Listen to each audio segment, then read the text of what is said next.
Most people think the birth of Jesus is a unique miracle, divine intervention. But when I started digging, I realized that this story follows a pattern that is common across the ancient world. Take Greek and Roman myths, for example.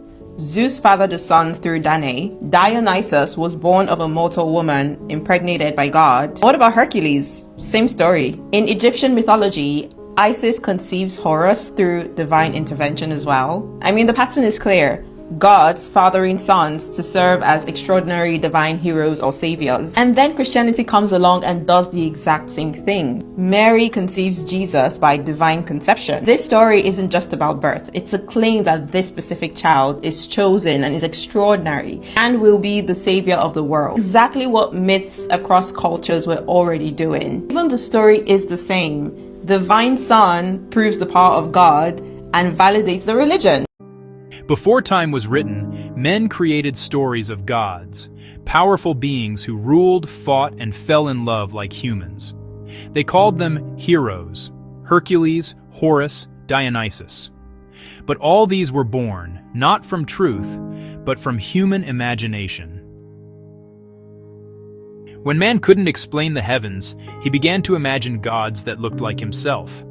Some even said the sons of heaven came down to be with women, and their children became giants, heroes of old, the foundation of myths.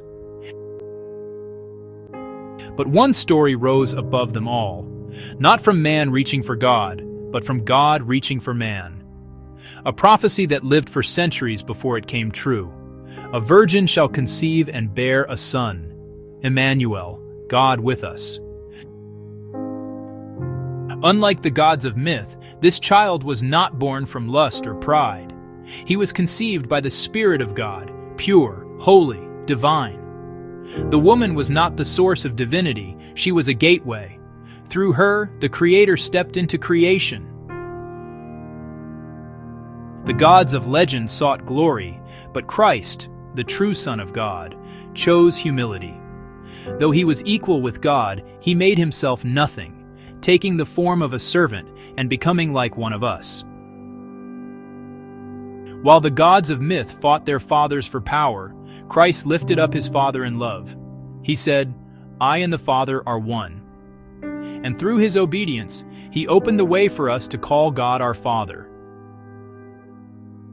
Then came what no myth could ever imagine: a sinless man, humiliated, beaten, and crucified for the guilty.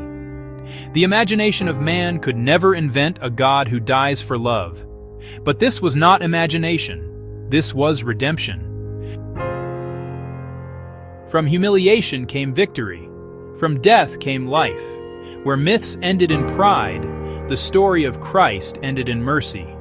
Man's imagination made gods who ruled by fear, but God's imagination created a Savior who rules by love. God's imagination was not fantasy, it was salvation. Before time began, he imagined a world redeemed by love, and through Jesus Christ, that imagination became reality. For God did not send his Son to condemn the world, but that the world through him might be saved. John 3:17.